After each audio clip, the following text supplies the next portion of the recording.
ಚುನಾವಣೆ ಹೊಸ್ತಿಲಲ್ಲೇ ಕೇಂದ್ರ ಸರ್ಕಾರ ಒಂದು ಮಹತ್ವವಾದಂಥ ಘೋಷಣೆಯನ್ನು ಮಾಡಿದೆ. ಅದು ಪ್ರಧಾನಿ ನರೇಂದ್ರ ಮೋದಿಯವರೇ ಘೋಷಣೆಯನ್ನು ಮಾಡಿದ್ದಾರೆ. ಹಾಗಾದರೆ ಈ ಘೋಷಣೆ ಏನು, ಇದರಿಂದ ಮಹಿಳೆಯರಿಗೆ ಯಾಕೆ ಅನುಕೂಲ ಆಗುತ್ತೆ? ಈ ಘೋಷಣೆ ಇದೆಯಲ್ಲ, ಎಲ್ಲ ಮಹಿಳೆಯರಿಗೂ ಅನುಕೂಲ ಆಗುತ್ತಾ?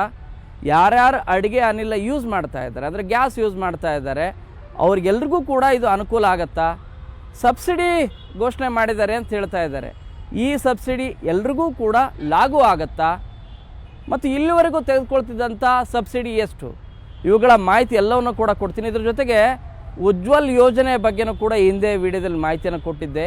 ಈ ಉಜ್ವಲ್ ಯೋಜನೆಯಿಂದ ಆಗುವಂಥ ಅನುಕೂಲಗಳೇನು, ಈ ಉಜ್ವಲ್ ಯೋಜನೆಯಿಂದ ಉಚಿತವಾಗಿ ಗ್ಯಾಸ್ ಮತ್ತು ಸಿಲಿಂಡರ್ನ ಪಡೆಯೋದು ಹೇಗೆ, ಇವುಗಳೆಲ್ಲ ಮಾಹಿತಿಯನ್ನು ನಿಮಗೆ ಕೊಡ್ತಾ ಹೋಗ್ತೀನಿ. ವಿಡಿಯೋನ ಕಂಪ್ಲೀಟಾಗಿ ನೋಡಿದರೆ ನಿಮಗೆ ಸಂಪೂರ್ಣವಾದಂಥ ಮಾಹಿತಿ ಸಿಗುತ್ತೆ, ನಿಮಗೆ ಯೂಸ್ಫುಲ್ ಆಗುತ್ತೆ ಅಂತ ಭಾವಿಸಿದ್ದೇನೆ. ಮೊದಲನೇದಾಗಿ ಕೇಂದ್ರ ಸರ್ಕಾರ ನಿನ್ನೆ ಮಹಿಳಾ ದಿನಾಚರಣೆ ಏನಿತ್ತಲ್ಲ, ಮಹಿಳಾ ದಿನಾಚರಣೆಯ ದಿನ ಪ್ರಧಾನಿ ನರೇಂದ್ರ ಮೋದಿಯವರು ಒಂದು ಎಕ್ಸ್ ಟ್ವೀಟ್ ಮಾಡಿದ್ದಾರೆ.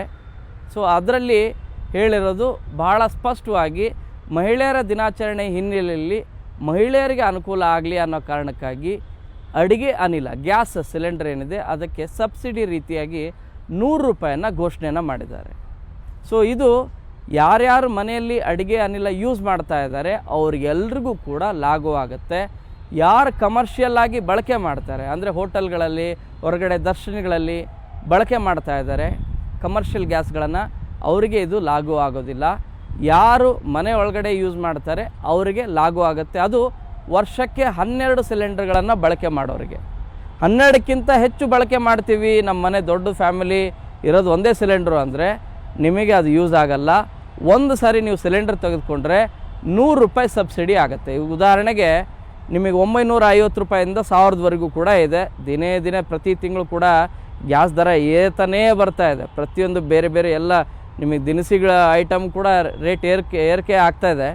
ಚುನಾವಣೆ ಹತ್ತಿರ ಬರ್ತಾ ಇದೆ. ಸೊ ಈ ಸಂದರ್ಭದಲ್ಲಿ ಮಹಿಳಾ ದಿನಾಚರಣೆ ಕೂಡ ಇತ್ತಲ್ಲ, ಈ ಹೊತ್ತಲ್ಲಿ ಒಂದಷ್ಟು ಅನುಕೂಲ ಆಗಲಿ ಅಂತೇಳಿ ಇವೆಲ್ಲ ಜನಪರವಾದಂಥ ಘೋಷಣೆಗಳು, ಆ ಘೋಷಣೆಗಳನ್ನೇ ಈಗ ಘೋಷಿಸಿರೋದು. ಸೊ ಇದು ಎಸ್ಪೆಷಲಿ ಮಹಿಳೆಯರನ್ನ ಅಟ್ರ್ಯಾಕ್ಟ್ ಮಾಡಲಿಕ್ಕೆ, ಮತ್ತು ತುಂಬ ರೋಸ್ ಹೋಗಿದ್ದಾರೆ ಭಾಳ ಜನ, ಏನು ಈ ಲೆವೆಲ್ಗೆ 1000 ರೂಪಾಯಿ 900 ರೂಪಾಯಿ ಕೊಟ್ಟು ನಾವು ಗ್ಯಾಸ್ ತೆಗೆದುಕೊಳ್ಬೇಕಲ್ಲ ಅಂಥೇಳಿ. ಸೊ ಅದಕ್ಕೆ ಒಂದಷ್ಟು ಅವರನ್ನು ಸಂತೈಸುವಂಥ ಕೆಲಸ, ಸಮಾಧಾನ ಮಾಡುವಂಥ ಕೆಲಸವನ್ನು ಕೇಂದ್ರ ಸರ್ಕಾರ ಮಾಡ್ತಾ ಇದೆ. ಇದು ಚುನಾವಣೆಗೆ ಅದು ಪರಿಣಾಮ ಬೀರಬಾರ್ದು ಅನ್ನುವಂಥ ರೀತಿಯಾದಂಥ ಮಾತುಗಳೆಲ್ಲ ಕೂಡ ಇದ್ದಾವೆ. ಅವು ಸಹಜನೂ ಕೂಡ ಹೌದು. ಆದರೆ ಜನರಿಗೆ ಕೊನೆಯದಾಗಿ ನಮಗೆ ಏನು ಸಿಗ್ತಾ ಇದೆ, ನಮಗೆಷ್ಟು ಕಡಿಮೆ ಸಿಗ್ತಾ ಇದೆ, ನಮಗೆ ಅನುಕೂಲ ಆಗ್ತಾ ಇದೆಯಾ ಜೀವನ ಮಾಡಲಿಕ್ಕೆ, ಇದು ಈ ದರ ಏನಿದೆಯಲ್ಲ ಇದು ಸಾಕಾ, ಅದು ಎಲ್ಲವೂ ಕೂಡ ಪ್ರಶ್ನೆಗಳು ಬರೋದು. ಸೊ ಈ ಹಿನ್ನೆಲೆಯಲ್ಲಿ ಯಾರ್ಯಾರು ಅಡುಗೆ ಅನಿಲ ಗ್ಯಾಸನ್ನು ಬಳಸ್ತಾ ಇದ್ದಾರೆ ಅವರೆಲ್ಲರಿಗೂ ಕೂಡ ತಿಂಗಳಲ್ಲಿ 12 ಗ್ಯಾಸ್ಗಳನ್ನು ಬಳಕೆ ಮಾಡೋರು, ಒಳಗಡೆ ಬಳಕೆ ಮಾಡೋರು ಯಾರ್ಯಾರಿದ್ದೀರಿ ಅವರಿಗೆ 100 ರೂಪಾಯಿ ಪ್ರತಿ ಗ್ಯಾಸ್ ಸಿಲಿಂಡರ್ ಏನು ತೆಗೆದುಕೊಳ್ತೀರಿ ಅದಕ್ಕೆ 100 ರೂಪಾಯಿಯನ್ನು ಸಬ್ಸಿಡಿಯನ್ನು ಕೊಡ್ತಾ ಇದ್ದಾರೆ. ಹಾಗಾದರೆ ಈ ಉಜ್ವಲ್ ಯೋಜನೆ ಬಗ್ಗೆನೂ ಕೂಡ ಮಾಹಿತಿ ಕೊಡ್ತಾ ಹೋಗ್ತೀನಿ. ಉಜ್ವಲ್ ಯೋಜನೆ ಬಗ್ಗೆನೂ ಕೂಡ ಇನ್ನೊಂದು ವರ್ಷ, ಅಂದರೆ ಮುಂದಿನ ಮಾರ್ಚಿಂದ ಏಪ್ರಿಲ್ವರೆಗೂ ಕೂಡ ಸಬ್ಸಿಡಿ ಕೊಡುವಂಥ ಕೆಲಸವನ್ನು ಮಾಡಿದ್ದಾರೆ.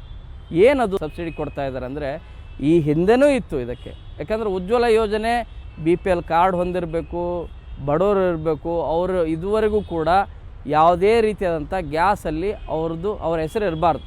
ಆ ಮೆಂಬರ್ನ ಹೆಸರು ಗ್ಯಾಸ್ ಏಜೆನ್ಸಿಯಲ್ಲಿರುವಂಥ ಇದರಲ್ಲಿ ಹೆಸರು ಇರಬಾರ್ದು, ಅಂದರೆ ಒಂದೇ ಒಂದು ಗ್ಯಾಸನ್ನು ಕೂಡ ತೆಗೆದುಕೊಂಡಿರಬಾರ್ದು. ಅಂಥವರಿಗೆ ಉಜ್ವಲ್ ಯೋಜನೆಯಲ್ಲಿ ಗ್ಯಾಸನ್ನು ಕೊಡುವಂಥ, ಉಚಿತವಾಗಿ ಕೊಡುವಂಥ ಕೆಲಸ ಮಾಡ್ತಾ ಇದ್ದಾರೆ. ಸೊ ಈಗಲೂ ಕೂಡ ಯಾರು ಆ ರೀತಿ ಏನಾದರೂ ಇದ್ದರೆ, ಈಗಲೂ ಕಟ್ಟಿಗೆ ಇಂದ ಅಡುಗೆ ಮಾಡ್ತಿರೋರು ಇದ್ದರೆ, ಇನ್ನು ಗ್ರಾಮೀಣ ಭಾಗದಲ್ಲಿ ಭಾಳಷ್ಟು ಜನ ಇದ್ದಾರೆ. ಸೊ ಅಂಥವ್ರು ಈಗಲೂ ಕೂಡ ಅವ್ರಿಗೆ ಅಂಥವ್ರು ಯಾರನ್ನಿದ್ದರೆ ದಯಮಾಡಿ ನೀವು ಹೇಳಿ, ಉಜ್ವಲ್ ಯೋಜನೆಯಲ್ಲಿ ಅವರು ಉಚಿತವಾಗಿ ಗ್ಯಾಸ್ ಮತ್ತು ಅದ್ರ ಜೊತೆಗೆ ಸ್ಟೌವನ್ನು ಕೂಡ ತೆಗೆದುಕೊಳ್ಬೋದು. ಕೇಂದ್ರ ಸರ್ಕಾರನೇ ಕೊಡುತ್ತೆ. ಅದಕ್ಕೆ ಪ್ರೊಸೀಜರ್ ರೀತಿ ಇರುತ್ತೆ. BPL ಕಾರ್ಡ್ ಹೊಂದಿರಬೇಕು, ಮತ್ತು ಅವರು ಭಾರತೀಯ ನಿವಾಸಿ ಆಗಿರಬೇಕು, ವಾಸಸ್ಥಳ ಪ್ರಮಾಣ ಪತ್ರ ಇರಬೇಕು, ಕೊಡುವಂಥ ಕೇಳುವಂಥ ದಾಖಲೆಗಳೇನಿದ್ದಾವೆ ಆಧಾರ್ ಕಾರ್ಡ್ ಇರಬೇಕು, ವೋಟರ್ ID ಇದ್ದರೆ ಒಳ್ಳೆಯದು. ಅವೆಲ್ಲವನ್ನು ಕೂಡ ನಿಮಗೆ ಹತ್ತಿರದಲ್ಲಿರುವಂಥ ಸ್ಥಳೀಯ ಏಜೆನ್ಸಿಗಳಿಗೆ, ಗ್ಯಾಸ್ ಏಜೆನ್ಸಿ ಏನಿರುತ್ತೆ ಅಲ್ಲಿ ಹೋಗಿ ಕೊಟ್ಟರೆ ನೀವು ಅಪ್ಲೈ ಮಾಡ್ಬೋದು. ಇಲ್ಲದೇ ಇದ್ದರೆ ವೆಬ್ಸೈಟು ಕೂಡ ಇದೆ, ಕೇಂದ್ರ ಸರ್ಕಾರದ ವೆಬ್ಸೈಟ್ನಲ್ಲಿ ನೀವು ಲಾಗು ಮಾಡಿದರೆ, ಅಂದರೆ ನೀವು ಕ್ಲಿಕ್ ಮಾಡಿದರೆ ನೀವು ಅಪ್ಲೈನೂ ಕೂಡ ಮಾಡ್ಬೋದು. ಉಜ್ವಲ್ ಯೋಜನೆಯಲ್ಲಿ ತುಂಬ ಅನುಕೂಲ ಅಂತಂದರೆ ಯಾರ್ಯಾರು ಹತ್ತಿರದ ಗ್ಯಾಸ್ ಏಜೆನ್ಸಿ ಇರುತ್ತೆ ಅಲ್ಲಿ ಹೋಗಿ ಅಪ್ಲೈ ಮಾಡಿದರೆ, ಕೊಟ್ಟರೆ ಈ ದಾಖಲೆಗಳೆಲ್ಲವನ್ನು ಕೂಡ ಅವರು ಅಲ್ಲೇ ಆನ್ಲೈನಲ್ಲಿ ಅಪ್ಲೋಡನ್ನು ಮಾಡ್ತಾರೆ.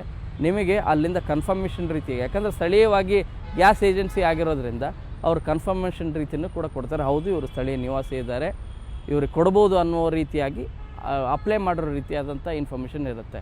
ಸೊ ಇದು ಮೊದಲ ಮಾಹಿತಿ. ಆದರೆ ಎರಡನೇದು, ಅಂದರೆ ನಿಮಗೆ ಈ ಮಾರ್ಚ್ಗೆ ಮುಗಿದು ಹೋಗ್ತಾ ಇತ್ತು ಸಬ್ಸಿಡಿ. ಯಾರ್ಯಾರು ಉಜ್ವಲ ಯೋಜನೆಯಲ್ಲಿ ತೆಗೆದುಕೊಳ್ತಾ ಇದ್ರಲ್ಲ ಅವ್ರಿಗೆ 300 ರೂಪಾಯಿ ಸಬ್ಸಿಡಿಯನ್ನು ಕೊಡ್ತಾಯಿದ್ರು. ಆ ಸಬ್ಸಿಡಿ ನೆಕ್ಸ್ಟ್ ಮಂತಿಂದ ದುಡ್ಡು ಕಟ್ಟಬೇಕಾಗಿತ್ತು. ಬಟ್ ಈಗ ಅದನ್ನು ಮತ್ತೆ 1 ವರ್ಷದವರೆಗೂ ಕೂಡ ಮುಂದುವರಿಸಿದ್ದಾರೆ. ಸೊ ಮುಂದಿನ ಮಾರ್ಚ್ ಏಪ್ರಿಲ್ವರೆಗೂ ಯಾವುದೇ ರೀತಿಯಾದಂಥ ತೊಂದರೆ ಇರೋದಿಲ್ಲ, ಸಬ್ಸಿಡಿ ಹಣವನ್ನು ತೆಗೆದುಕೊಳ್ಬೋದು. ಆದರೆ ಈ ಸಬ್ಸಿಡಿ ಹಣ 300 ರೂಪಾಯಿ ಏನು ಬರ್ತಾ ಇದೆಯಲ್ಲ, ಅದು ಜನಸಾಮಾನ್ಯರಿಗೆ ಬರುತ್ತಾ? ಪ್ರತಿಯೊಬ್ಬರು ಯಾರು ಬಳಕೆ ಮಾಡ್ತಾ ಇದ್ದಾರಲ್ಲ ಗ್ಯಾಸನ್ನು ಗೃಹ ಬಳಕೆಗೆ ಅಂತೇಳಿ, ಅವ್ರಿಗೇನಾದರೂ ಬರುತ್ತಾ ಅಂತ ನೋಡಿದ್ರೆ ಇಲ್ಲ, 100 ರೂಪಾಯಿ ಮಾತ್ರ ಸಬ್ಸಿಡಿ ಇರೋದು. ಈ ಹಿಂದೆ 300-400 ರೂಪಾಯಿ ಎಲ್ಲ ಇತ್ತು.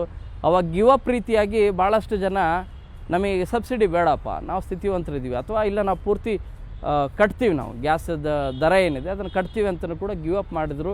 ಇದಕ್ಕೆ ಪ್ರಧಾನಿ ನರೇಂದ್ರ ಮೋದಿಯಿಂದ ಹಿಡಿದು ಹಲವಾರು ಗಣ್ಯರು ರಾಜಕಾರಣಿಗಳೆಲ್ಲರೂ ಕೂಡ ಮನವಿ ಮಾಡಿಕೊಂಡ್ರು.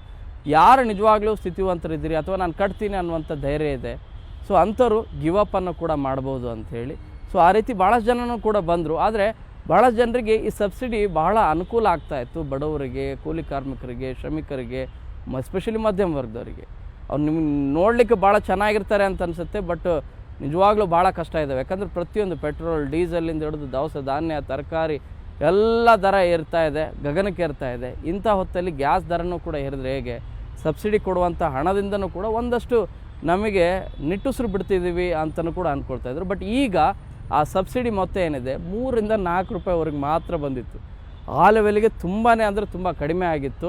ಸೊ ಈಗ ಒಂದು 100 ರೂಪಾಯಿ ಸಬ್ಸಿಡಿಯನ್ನು ಮತ್ತೆ ಕೊಡುವಂಥ ಘೋಷಣೆಯನ್ನು ಮಾಡಿದೆ. ಇದು ಇನ್ನೂ ಲಾಗೂ ಆಗಿಲ್ಲ, ನೆಕ್ಸ್ಟ್ ಮಂತಿಂದ ಲಾಗೂ ಆಗ್ಬೋದು ಅನ್ನುವಂಥ ನಿರೀಕ್ಷೆ ಇದೆ. ಅದರ ಬಗ್ಗೆ ಇನ್ನೂ ಅಧಿಕೃತವಾದಂಥ ಯಾವ ಮಾಹಿತಿ ಕೂಡ ಸಿಕ್ಕಿಲ್ಲ. ಸೊ 2-3 ಅಂಶಗಳು ಭಾಳ ಪ್ರಮುಖವಾಗಿ ವಿಡಿಯೋದಲ್ಲಿ.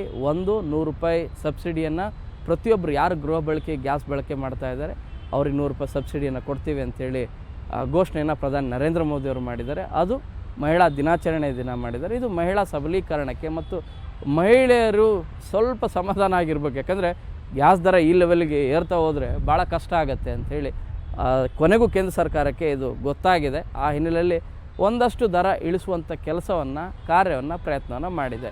ಇದರ ಜೊತೆಗೆ ಉಜ್ವಲ್ ಯೋಜನೆಯಲ್ಲಿ ಇನ್ನೊಂದು ವರ್ಷವೂ ಕೂಡ ಈ ಸಬ್ಸಿಡಿ ಏನಿದೆ 300 ರೂಪಾಯಿ ಕೊಡೋ ಹಣ ಏನಿದೆ ಅದು ಮುಂದುವರಿಯುತ್ತೆ. ಇನ್ನೂ ಒಂದು ಪ್ರಮುಖ ವಿಚಾರ ಅಂತಂದರೆ, ಯಾರ್ಯಾರು ಇದುವರೆಗೂ ಕೂಡ ಗ್ಯಾಸ್ ತೆಗೆದುಕೊಂಡಿಲ್ವೋ, ನಮ್ಮ ಹೆಸರೇ ಇಲ್ಲ ಗ್ಯಾಸ್ ಏಜೆನ್ಸಿಯಲ್ಲಿ ಅಂಥೇಳಿ, ಅವರು ಅಪ್ಲೈ ಮಾಡ್ಬೋದು. ಉಜ್ವಲ್ ಯೋಜನೆ ಅಡಿಯಲ್ಲಿ ಅಪ್ಲೈ ಮಾಡಿ ಉಚಿತವಾಗಿ ಗ್ಯಾಸ್ ಮತ್ತು ಉಚಿತವಾಗಿ ಸ್ಟವ್ ಮೊದಲ ಕಂತು ಮಾತ್ರ. ಎರಡನೇದು ಅದಕ್ಕೆ ಸಬ್ಸಿಡಿ ಕೊಡುತ್ತೆ. ಸಬ್ಸಿಡಿ ಉಳಿದಂಥ ಹಣ ಏನಿದೆ ಅದನ್ನು ಕಟ್ಟಬೇಕಾಗತ್ತೆ. ಅದರ ಮೊತ್ತ ಕಡಿಮೆ ಇರುತ್ತೆ. ಸಾಮಾನ್ಯ ಗೃಹ ಬಳಕೆದಾರರು ಯಾರ್ಯಾರಿದ್ದಾರೆ ಗ್ಯಾಸ್ದವರು ಅವ್ರಿಗೆ ಕಂಪೇರ್ ಮಾಡಿದ್ರೆ ಭಾಳ ಕಡಿಮೆನೇ. ಸೊ ಈ ಮಾಹಿತಿ ನಿಮಗೆ ಇಷ್ಟ ಆಗಿದೆ ಅಂತ ಭಾವಿಸ್ತೀನಿ. ಈ ವಿಡಿಯೋ ಇಷ್ಟ ಆಗಿದ್ದರೆ ಲೈಕ್ ಮಾಡಿ. ಏನಾದರೂ ಇದಕ್ಕೆ ಸಂಬಂಧಿಸಿದಂಥ ಪ್ರಶ್ನೆಗಳಿದ್ದರೆ ಕಾಮೆಂಟ್ ಮಾಡಿ, ಶೇರ್ ಮಾಡೋದು ಮರಿಬೇಡಿ. ಕ್ಯಾಮ್ರಾ ಪರ್ಸನ್ ಶ್ರೀನಿವಾಸರ ಜೊತೆ ಶರಣು ಹಂಪಿ, ನ್ಯೂಸ್ 18.